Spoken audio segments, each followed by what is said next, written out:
তাহলে এবার সাকিব সিদ্দিকী এবং মিরাজ খানের কন্ট্রোভার্সিটা আর ফেসবুক লাইভের মধ্যে সীমাবদ্ধ থাকছে না, এটা হয়ে যাবে এবার পুলিশি ইস্যু। আমাকে দেখে থাকেন, তারা জানেন যে আমি কেমন বিহেভ করছি তাদের সাথে। আরে বাসা থেকে তোলা লাগবে না, কি কস তুই? আচ্ছা আমি লাইভে আছি, আমি পরে কথা। সাথে আরও থাকছে দীর্ঘ 7 বছরে গড়ে তোলা অনলাইন ক্যারিয়ার হারাতে বসেছেন জনপ্রিয় ইউটিউবার ফজলে রাব্বি। যে 7 বছরের ক্যারিয়ার ধ্বংস হয়ে যাবে আগামীকালকে, মানে আজকে।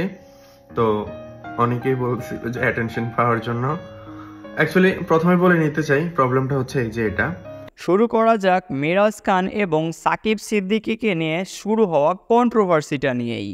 সম্প্রতি সোশ্যাল মিডিয়াতে ভাইরাল হওয়া এই মারপিটের ভিডিওটা তো আপনারা অনেকেই দেখে থাকবেন।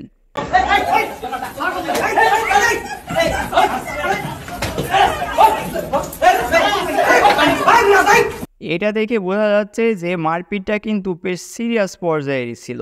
এই ঘটনার 2 দিন পর মিরাজ খান তার অফিসিয়াল ফেসবুক পেজ থেকে লাইভে এসে এই পুরো ঘটনা সম্পর্কে তার মতামত প্রকাশ করেন যে এই পুরো বিষয়টা সাকিব সিদ্দিকীর দোষের কারণে হয়েছে। সাকিব ইচ্ছা করেই গ্যাঞ্জামটা বাঁধাইছিল এবং সে ইচ্ছা করেই সব ক্যামেরা সেট করে এবং অনলাইনে ভিডিওটা ভাইরাল করে দেয় মিরাজ খানকে জনগণের কাছে খারাপভাবে উপস্থাপন করার জন্য। আমি পুরো শিওর এগুলো সবকিছু সাকিবের কাজ, ঠিক আছে? না হলে এইসব ভিডিও কোত্থেকে লিক হয়েছে? আমার সাথে নিজে আইসে আমার সাথে ঝামেলা করছে, নিজে আইসে সবকিছু করছে, তারপরে আমি গায়ে হাত তুলছি। না হলে কিন্তু আমি এই ঝামেলাটা করতাম। কথাবার্তার বাচনভঙ্গি এবং বডি ল্যাঙ্গুয়েজ দেখে বোঝাই যাচ্ছে মিরাজ খান কিন্তু এই সময় বেশ অ্যাগ্রেসিভ ছিল। সাথে যে ইনডাইরেক্ট থ্রেটটা সে ফোন কলে দিল, এটাও কিন্তু বেশ মনে রাখার মতো একটা ব্যাপার। যার কয়েক ঘন্টা পর সাকিব সিদ্দিকী তার অফিসিয়াল ফেসবুক পেজ থেকে একটা পোস্ট করে জানান, ফাইনালি সাকিব সিদ্দিকীও তার এই পুরো কন্ট্রোভার্সি এবং মারপিটের যে ভিডিওটা ভাইরাল হয়েছে এবং মিরাজ খানের সব এলিগেশন সম্পর্কে তার মতামত প্রকাশ করেন। ভালো মেমোরিজ আছে। ও লাইভে এসে ওর বন্ধু বান্ধবকে ফোন দিয়ে বলে যে তুলে নিয়ে আয়, দেখি তুলে নিতে পারোস কিনা। হ্যাঁ, এরকম নানান ধরনের আমার থ্রেড দিতে, তা কি হয়? আমি আমার বাসায় আছি, দেখি আমাকে তুলে নিক। সো কন্ট্রোভার্সিটা কিন্তু বেশ ভালোভাবে জমে উঠেছে। আর প্রাঙ্কিংয়ের বাকি যে ম্যানেজমেন্ট এবং যে স্টাফগুলো আছে তারা সবাই কিন্তু এই কন্ট্রোভার্সিটা ঠেকানোর আপ্রাণ চেষ্টা করছেন কমেন্ট বক্সে এবং বিভিন্ন পোস্টের মাধ্যমে। তবে আমার কাছে মনে হয় এই পুরো জিনিসটা একটা সাজানো নাটক। যেহেতু তাদের আপকামিং একটা সিরিজ আসছে গভীর জলের মাছ, এই গভীর জলের মাছটা যেন প্রমোশনে থাকে এবং সবসময় আলোচনা সমালোচনার ওপরে থাকে এবং একটা হাইপ ক্রিয়েট হয় অনলাইনে, এর জন্যই তাদের এই পূর্ব পরিকল্পিত একটা কন্ট্রোভার্সি যা তারা অভিনয় করছে। যদিও এটা আমার পার্সোনাল ওপিনিয়ন, এরকম কিন্তু বাংলাদেশে এর আগেও অনেকবার ঘটেছে। আপনারা অনেকেই জেনে থাকবেন পরিমণি বা বিভিন্ন সুপারস্টার যখনই কোনো মুভি রিলিজ হয় তার বেশ কয়েকদিন আগে বা বেশ কয়েক মাস আগে তারা কোনো না কোনো কন্ট্রোভার্সিয়াল কাজ করে থাকেন, যার কারণে তারা আলোচনায় থাকেন এবং তাদের মুভিরও প্রমোশন কোনো না কোনোভাবে হয়ে যায়, সেটা নেগেটিভ হোক বা পজিটিভ।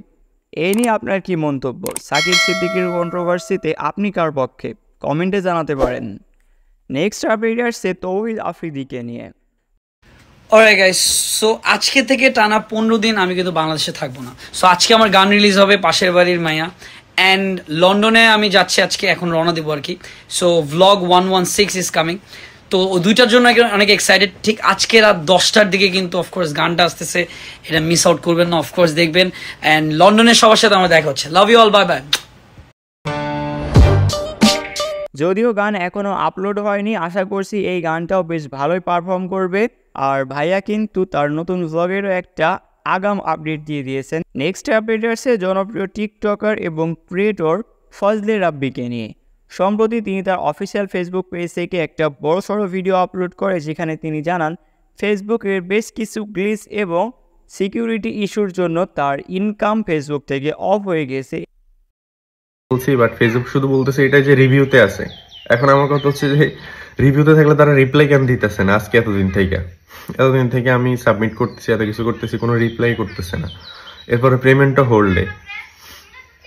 তো ফেসবুক থেকে হচ্ছে, যদিও এই প্রবলেমটা ফেসবুকে নতুন না, তবে কেউ যদি ভাইয়াকে হেল্প করতে পারো তাহলে অবশ্যই তার সাথে কন্ট্যাক্ট করো। নেক্সট আপডেটে আসছে আমাদের সবার প্রিয় ফুড আপ্পিকে নিয়ে। আপনারা আমার লাস্ট ভিডিওতে দেখেছেন ফুড আপ্পির ফেসবুক পেজ যেটা 1 মিলিয়ন প্লাস ফলোয়ার ছিল, ওইটা কোনো কারণে আনপাবলিশ হয়ে গেছিল। ফাইনালি ফেসবুক পেজটা ব্যাক আসছে। নেক্সট আপডেট আসছে গানফ্রেন্ডসের সৌভিক আহমেদকে নিয়ে। এটা আমাদের বাচ্চাকালের ব্যাপার স্যাপার আর কি। আপনারা গানফ্রেন্ডসকে অনেকেই চিনে থাকবেন, গানফ্রেন্ডসের ভিডিওগুলো এবং তাদের যে গান এবং ফানি কনসেপ্টের কম্বিনেশনে যে ভিডিওগুলো, এটা কিন্তু অনেক চলতো একটা সময়। ফাইনালি তারা ব্যাক করার চিন্তা ভাবনা করছেন। সৌভিক আহমেদ তার অফিসিয়াল ফেসবুক পেজ থেকে একটা পোস্ট করে, হ্যালো সবাই, একটা অ্যান্সার চাই, গানফ্রেন্ডসের কি আবার আসা উচিত? এখানে প্রত্যয় হিরম থেকে শুরু করে বাংলাদেশের ছোট বড় ইনফ্লুয়েন্সার এবং কন্টেন্ট ক্রিয়েটরের ম্যাক্সিমাম কমেন্টই ছিল অবশ্যই গানফ্রেন্ডসের আবারও ব্যাক আসা উচিত। এই নিয়ে আপনার কি মন্তব্য জানাইতে ভুলেন না। এবার কিছু অ্যাচিভমেন্টের আপডেটে আসা যাক। সম্প্রতি ফারাবি তার অফিসিয়াল ফেসবুক পেজে 9 লাখ ফলোয়ার কমপ্লিট করেন। হৃদয় আহমেদ শান্ত তার অফিসিয়াল ফেসবুক পেজে 7 লাখ ফলোয়ার কমপ্লিট করেন। নাসির তামজিদ তার অফিসিয়াল ফেসবুক পেজে 7 লাখ ফলোয়ার কমপ্লিট করেন। আরএস পায়েম চৌধুরী তার অফিসিয়াল ফেসবুক পেজে 3 মিলিয়ন ফলোয়ার কমপ্লিট করেন। ওমর তার অফিসিয়াল ফেসবুক পেজে 2 লাখ ফলোয়ার কমপ্লিট করেন এবং আরমান আলিফ তার অফিসিয়াল ইউটিউব চ্যানেলে 5,50,000 সাবস্ক্রাইবার কমপ্লিট করেন। So many congratulations to all of them. Thanks for watching. Bangladesh YouTube community related সব নিউজ, সব ইন্টারেস্টিং আপডেট সবার আগে জানতে অবশ্যই আমাদের চ্যানেলটি সাবস্ক্রাইব করে পাশে বেল আইকনটি বাজাতে ভুলবেন না। টাটা।